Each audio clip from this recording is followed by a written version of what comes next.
Hi, guys. My name is Becky. I'm here again for another fantastic conversation.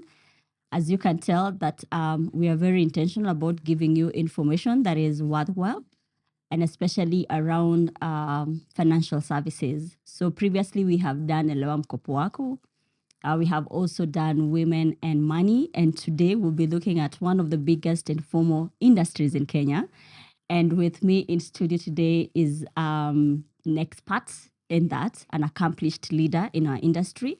And I wouldn't want to preempt his introduction. I would like him to introduce himself, his name, what he does, and what we'll be talking about today. So, Branton, please introduce yourself to our audience. Thank you so much. My name is Branton Mutea. I'm the Deputy Country Manager, MOGO Auto Limited. MOGO Auto Limited is a fintech company in Kenya, which has been operational for the last 7 years. We are in Kenya, Tanzania, and also Uganda. Okay. Yeah. Fantastic. So what do we do at MOGO?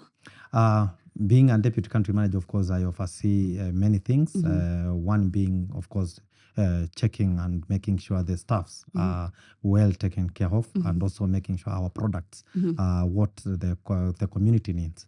So to make sure that the products, we have a lot of products and we have new products coming in. So as a Deputy Country Manager is to make sure all things are moving and the company is moving operation-wise. Okay. Oh, well. Fantastic. Yeah. You have mentioned about the products that you offer the market. Which products are we looking at here? MOGO Auto Limited offers several products, one being border financing, motor vehicle financing. We do also logbook finance, logbook loans. Okay. And when I say logbook, it's for both the border and also for motor vehicle. We also do smartphone financing. Okay. And now we have also introduced the check-off loans. That is for, the government employees, that is civil servants. We are now dealing with the teachers, and soon we'll be introducing to all government officials. Fantastic. Yeah. All right. So you have mentioned that one of the products that you offer is border financing. And lately in the headlines, we are seeing issues of theft being reported across the country. Maybe you could tell us what is the situation, what is happening where that topic is concerned. Yeah. It's unfortunate, and thank you so much for that very important topic and also question.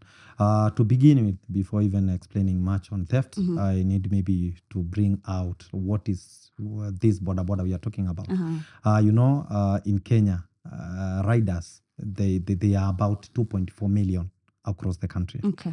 And for this 2.4 million, around 70%, they are financed in borders. Okay. So that means a lot of riders outside there, they are using a financed borders and also even tuk-tuks. Yeah. Secondly, we need also to confirm and also to let the members of the public know that border is also contributing a lot when it comes to national GDP. Okay. For example, in Kenya, they are contributing around 4.4% of the annual GDP. Okay. That, to be precise, is about 600 billion per year. Okay. So they are very important and in the economy and as financiers. We believe that they are contributing a lot in the economy. Absolutely. And of course, to answer your question, you need to understand whenever a border is stolen, it affects a lot because outside there, the people will talk of how bad the situation is. But we, in this industry, we have noted the impact. Okay. Number one, for example, at MOGO alone, from August last year up to May this year, we received more than 3,000 cases of stolen borders. Wow. And Okay. this is just the cases that we have received through the call. That means maybe others have not been reported. Yeah. And remember, this is just MOGO alone. So if you combine all From the an industry industries, it is I would call it an alarming situation, which needs to be looked at. Okay.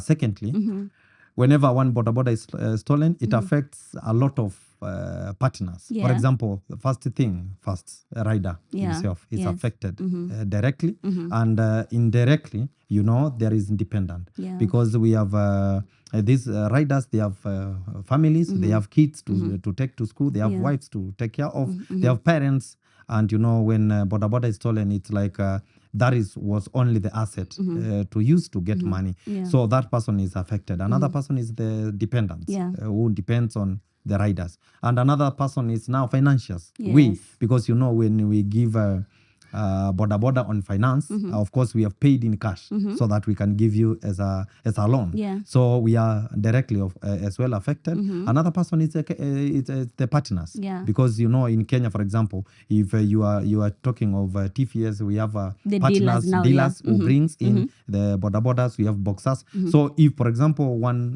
model is affected much, it affects even the dealer itself.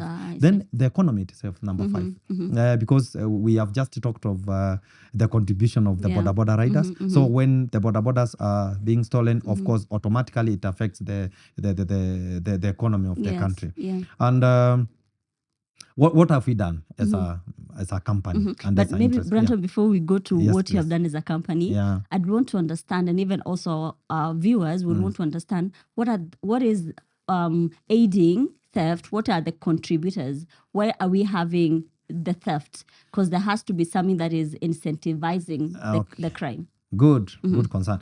First of all, before even I answer that, we need also to talk of, you have heard of people say a lot of boda boda which are stolen, they are from the fintech companies or financials. Yeah. It's like they are the ones maybe going after what they in fact, let me frame it the way it is in the streets. Yeah. It's that when the customer is about to complete paying their payment, then the boda boda is stolen. And they also justify that with the fact that they say that the financiers have access to the tracker dashboard, therefore maybe colluding with criminals to steal customers' bikes.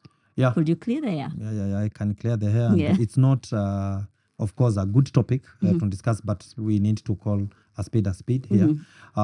Number one, as I mentioned, the boda bodas across the country, they are around 2.4 million. And from that, more than 70% is financed. Yes. So out of 10 bikes stolen, 70% of them, that is more than 7 bikes, they will be from financial. Yeah. That's their knowledge outside. That, when a bike is stolen, it is from MOGO, from other companies. But we don't have these other facts that it is because, of course, 70%. The probability is very high because it's a financed asset. Whenever one bike is stolen, yes, it is from a financial. Yeah. So that one is thing that, of course, I will also explain what we are doing to, of course, let our clients understand. Okay. And I'll be also honest here that members of the public should also understand, as a company, that is more, as a fintech company, we are registered and we are regulated by CBK, Central Bank of Kenya. We should adhere to the Kenyan laws. And due to that, whenever we have this allegation, we believe even police, they have the rights to investigate any company, not just MOGO. And I can confirm from where I sit as a deputy country manager, we have never received any allegation from police that we are doing that. Okay. So it is a situation outside there that comes in, and whenever we get such cases, we found out that it's not the truth of the matter. For example, I can give an example. Okay. Recently, like 4 weeks ago, 1 month, we had a situation in Nakuru whereby someone was found with a stolen bike. Okay. And when he was accosted, of course, by members of the public, there was about something to happen. And as a criminal, you have to use your... this something that was about to happen, it was a bad thing.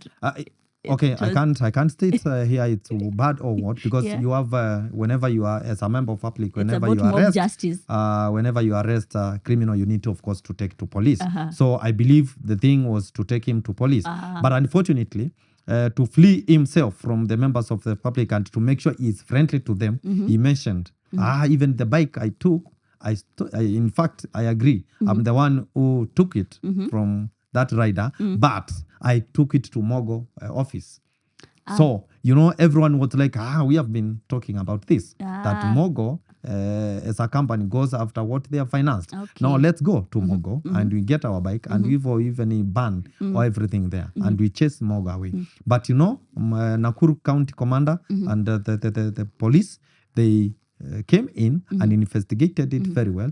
And when, of course, this guy, the criminal, saw police, of course, the police has to protect the life. Yeah. They took the guy and now pronounced himself. You know what, police officers? I said so because something was to happen to me. And I was, of course, to make sure that thing doesn't had to happen. save his life. He had to save his life. And of course, now the court, the case is before the court. We don't need to discuss much. Yeah, of but course. that is just one case that confirms people will say anything that makes them free from anything that may happen.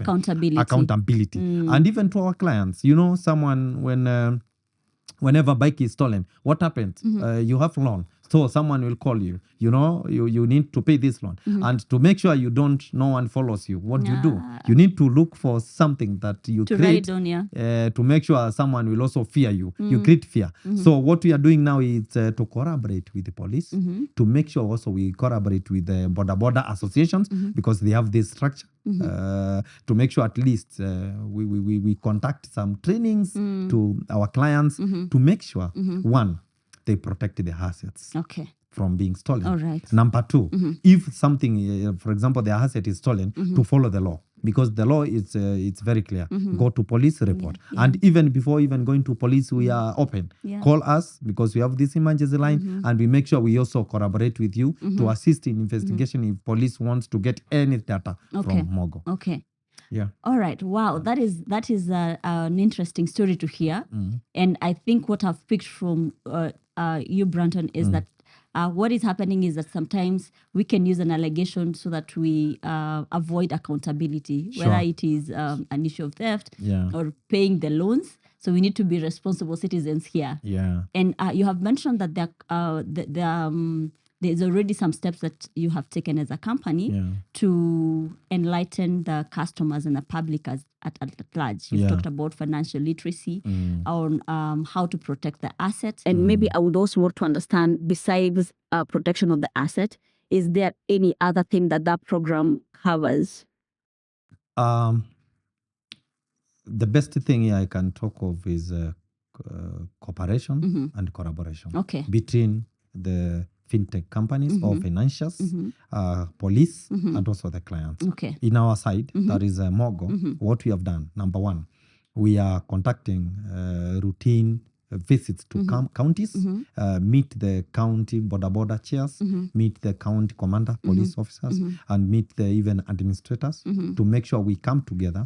And number one, even apart from theft, we have even accidents, which makes even the bikes not to be used anymore. Because, for example, someone commits a traffic offense and, the client will be afraid, I don't have driving license, I don't have, insurance cover. Or so he runs away. Gear, he runs away and he leaves the border bike, there. At the end of the day, the police has to take care of the bike. So they have to take it to the police. And when it is there, you can't again get it out because, for example, maybe someone was injured, maybe there is a car which also was damaged, and due to that, investigation has to be carried out. Insurance has to take care of everything, and before the verdict, of course, you can't get it out. But we are now coming together, and as we conduct this financial literacy training, we also call on board the police to train our clients on, traffic rules.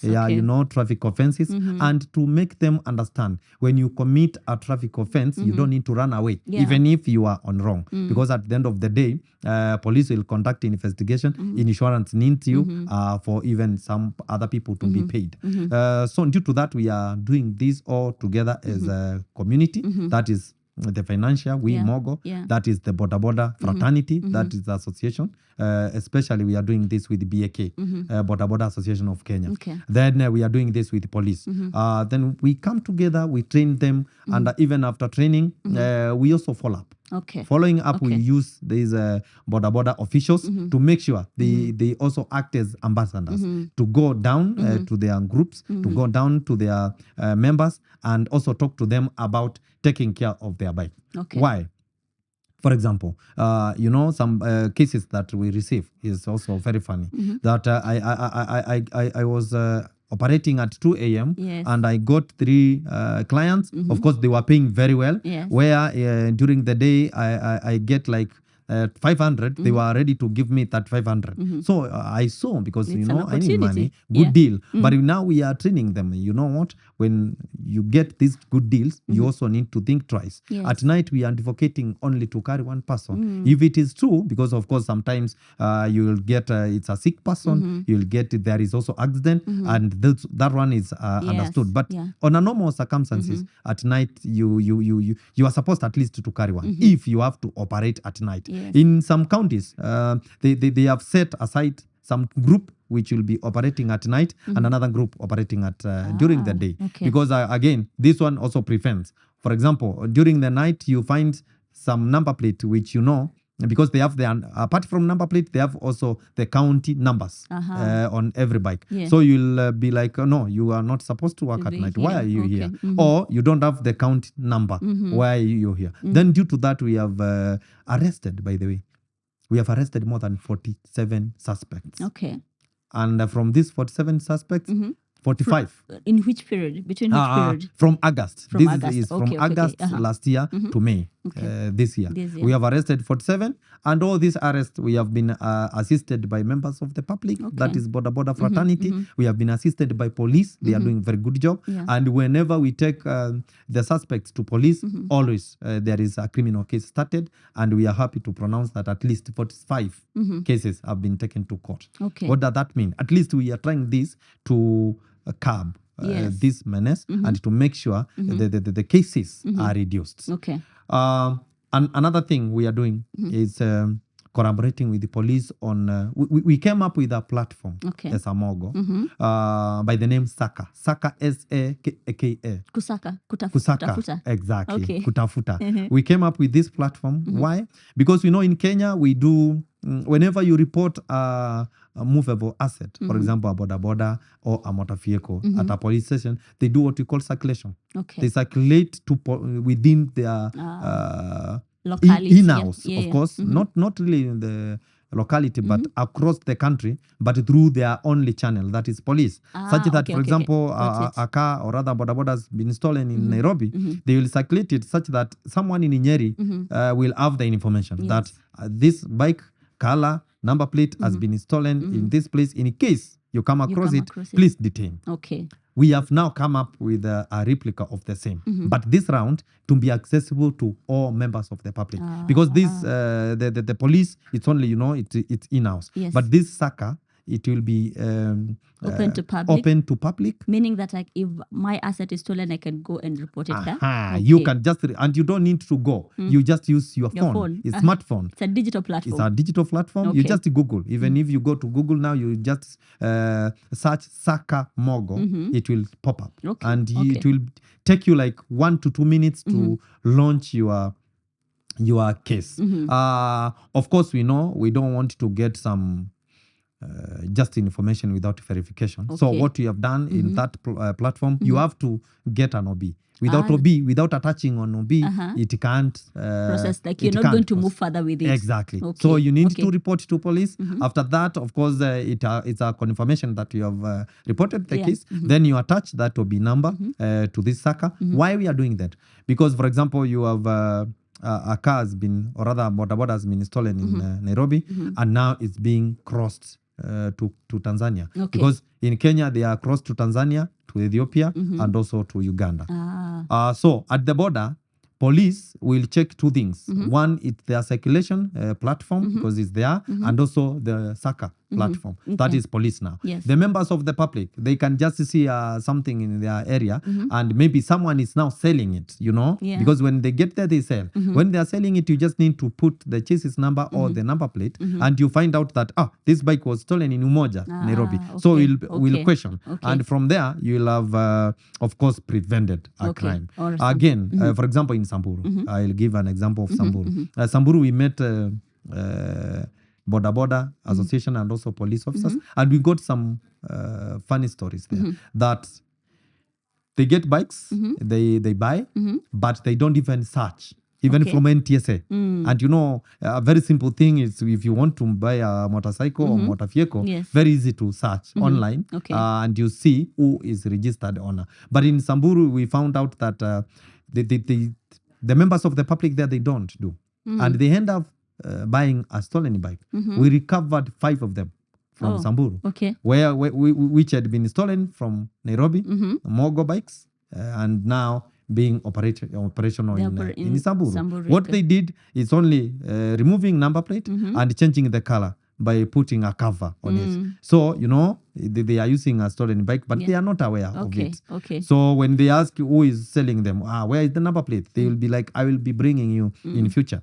So to stop this, with this sucker, that person will just be searching on NTSA because that is a very vital thing to do, and as well on Saka, and you know whether it was stolen asset. Very interesting, Branton. Lots of information there. Yeah. So I'm picking several things here that for us to be able to curb this menace, that collaboration has to be a stakeholder approach. Yes. And thank you so much for sharing what MOGO is already doing with various stakeholders in the industry.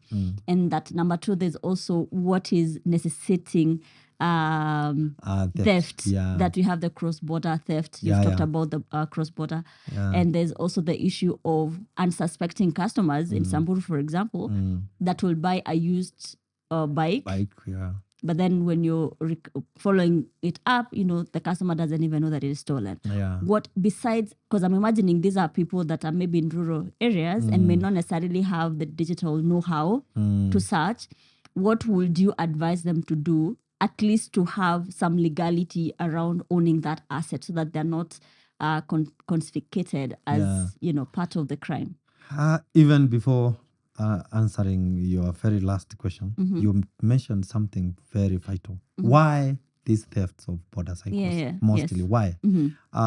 One thing you need to understand, motorcycle spare parts, it's like a hot cake. Is it? Everywhere. Not even Nairobi alone. Okay. If you go to Uganda, the same problem. Because I go to Uganda, I go to Tanzania, and I have realized, we talk with even police, and it's a very big issue that a bike stolen can be like reassembled in less than 15, in a katwa, in a 15 minutes. Now, this one is different from motor vehicles. Because whenever you do that to motor vehicle to get to sell these spare parts, it's going to take it takes time. But for border, it's like very fast.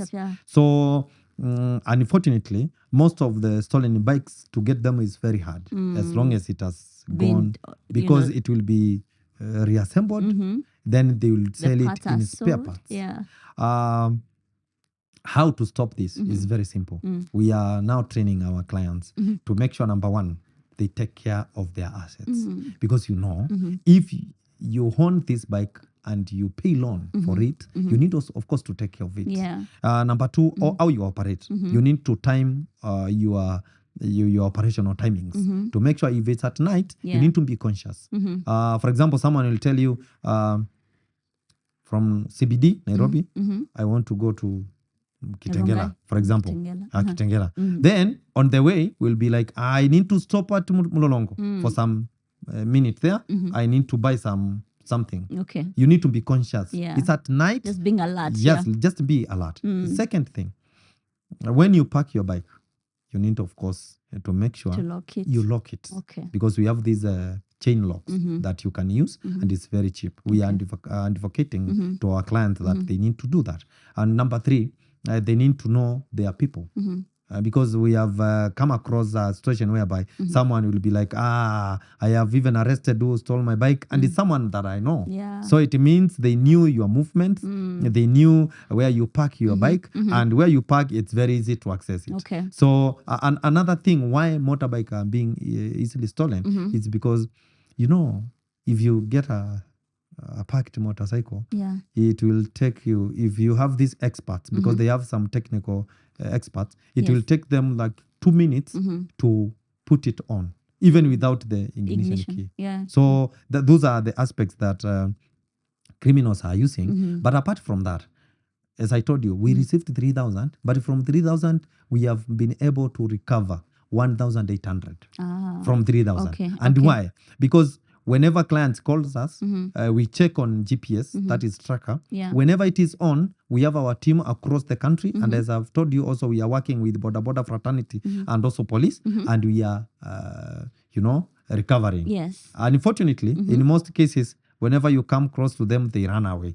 Of course. So that's why you see we have recovered more than 1,800, but only arrested 47 Yes. suspects. Okay. Yeah, that's why, because they will run away and leave the bike. And they you'll track leave it the through bike. GPS. You get your bike. Yes, Okay. you have gotten. But the main important thing, we were even discussing with the police officers is, for example, we have recovered 1,800. If we arrested all those people, at least we could be coming to Closer to if curbing other the- fintech, because we are discussing even with our competitors. Yes. Because when it comes to fraud, when it comes to theft, that is a national industry disaster. challenge, yeah. And we need to discuss even with our competitors to make sure we are doing similar thing across, and we try to help our clients. Okay. All right. Yeah. Wonderful. Yes. So we'll be winding up the session, but there's something that you have mentioned that is very important, and maybe it's good to emphasize this to our audience: the importance of a tracker.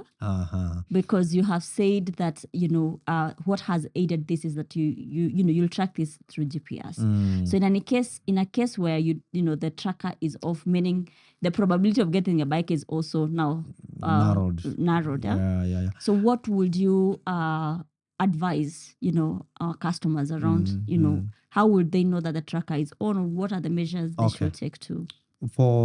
I would advise all riders in general, because what they should do to MOGO, I believe it can also be done to other companies, to the other financials. Number one, what clients need to do is to make sure their bikes trackers are online. And maybe someone will ask me how they will know that. One, at MOGO, we have this emergency number. Emergency number, whenever you call, it doesn't take long. Yeah. Because it is like whitelisted. And you'll whenever give us you the call, number? you just need to give the person the number plate. Then they check whether your bike is online. Okay. Of course, you will be asked questions because, due to Data Protection Act, we can't just give client information to anyone. So you'll be asked some questions. You just need to answer them. Then you'll be told, your bike is on or it's offline. And if it's offline, you'll be advised. Maybe one, on MOGO, you'll be advised either to take it to the nearest branch for reinstallation, or checking the GPS, or if you are very busy, because some clients are very busy, they have businesses, they have some time so now to carry their clients during the day, we are ready to bring our technician where you are to make sure the tracker is checked and it's online. That one will make sure at least your tracker always is on, and whenever there is some this unfortunate incident, we are ready to get your bike very fast. That is number one. Number two, another thing that they can do, it's just we are even advising them also to install their second tracker. Because, even if it is you have been financed by a financier, you have the rights, because also you own the bike, you have the rights also to have your tracker. And the tracker is also not very expensive. I know sometimes it will be expensive to them, but it's not expensive when it comes to security, to compare it to the asset itself. So we are also advising them, because of course you can't get the access to the financial GPS system, but you can now have your track on it, and you make sure at least yours is always on. And in this one, we are advising them, and some have already done it. So I also ask all the riders across the country, please, I know you have bikes. I know there is a high likely that at some point it can be stolen. So what I can maybe ask or rather request is put a track for yourself, so that you can even check on it yourself, and in case of anything, you can follow it yourself. Fantastic, Branton. Thank you so much. Thank you so much. All right, so now I'd like us to wind up, but maybe you can let us know what is the vision, what is the goal for MOGO? What does success look like when we talk about this, this situation? I do know that recovery rate had reduced, or rather you had increased recovery rate from 40% to 60%. And even when you look at the recovered bikes from 3,000 to just maybe 1,800. 1,800, almost close to 2,000. We still Yeah. have some bags that haven't been recovered, Yeah. meaning that it's also a loss, for the business, for the client, still some gap there. So what is your vision? What would success look like for you?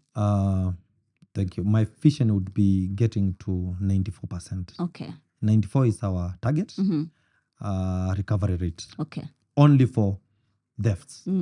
But again, I need to maybe mention this. Okay. As MOGO, we have also now created a department Okay. of now 6 people who only looks at bikes which are offline. And what they are doing, if they check a bike has been offline for 1 month, 2 months, they call clients. Because remember, I told you clients can call. Yes. But we see clients are not calling. We are now, again, we need to go to them. Okay. So we have established this department and they will be calling clients to make sure at least you They can alert them. bring your bike, or they explain why maybe the tracker is offline. Okay. Why we are doing this? Because we have noted in these 3,000 bikes, all of them which we have found to be online, the success rate is 97%. Okay. So if you have called us and bike is online, success to recover It's very it high. is Okay. success rate is very high. Yeah, 97 and that's above. a big number. When it's offline, success rate is at 20%. Okay. So you Okay. see the comparison. Yes. So that's why we started this department. Of course, we need to confirm to members of the public as well, and also our clients. We have a lot of bikes across the country, ourselves as MOGO, more than 200,000 across. Okay. So even with 6 people, they can't reach out to all. Yes. That's why we are also educating clients to call Okay. and make sure at least So that's a they reach out. collective responsibility. Okay. Yeah. Wow, Branton, thank you so much. Our viewers, I hope you have gotten so much information about that. I think what we need to understand here, this is a security issue in the country. And we have to appreciate an industry that is contributing 4.4% of the national GDP. When you're talking about almost more than $500 billion, that's Yeah. quite a big amount. And we appreciate the industry because, when you're late somewhere, you'll consider boda to a vehicle. Sure. When there's an emergency case, it's a boda that will be considered. And I am happy that, there are intentional activities that are happening even to educate and not only about the financial services, but also aspects of empowerment. So if you have any question, you can drop in the comments. And before we wind up, as you're giving us your parting shot and giving us the emergency line, I think it's very important for the public to know what it is and that they can call should they find maybe a suspicious activity going on, or if unfortunately a bike is lost. It's stolen. Yeah. Yeah. So I allow me to do 2 things. One is to give the emergency number. Yes, please. Because I also like to pronouncing it. It's very good for the members of the public and also for our clients. The emergency number is 0719 0719 019 899. Sorry, I'll repeat it again. Yes. 0719 Yes. 089 999. 999, That is okay. emergency number. When you Yes. call this number, it doesn't take long. It will come very fast. And it is 24? It's 24/7. 7? We did Okay. that because, of course, of these thefts. And again, I need also maybe to take this opportunity also to appreciate our clients because nowadays they are cooperating when it comes to thefts. Okay. I need also to take this opportunity, of course, to appreciate police. Actually, whenever now you unatuma reach out, salamu. whenever you reach out to police in case of thefts, they are acting very swiftly. Okay, that's good and to hear. we appreciate And to police know, yeah. fraternity at large. Okay. Apart from that, we are very happy to engage and we are very happy to, of course, to also cooperate with police in case of any allegation against even our clients and also even MOGO. Okay, itself. fantastic. Thank you so much, Branton, for your time. We hope to have you next time as you tell us whether you have gotten to 94% recovery rates. And we are happy that there's something that is happening and the collaboration is fantastic. Welcome, Rebecca. Yes. Thank you. So our viewers and audience, if you have any question, concern, please write it on the comment section and we'll reach out to you. Until next time, have a fantastic time.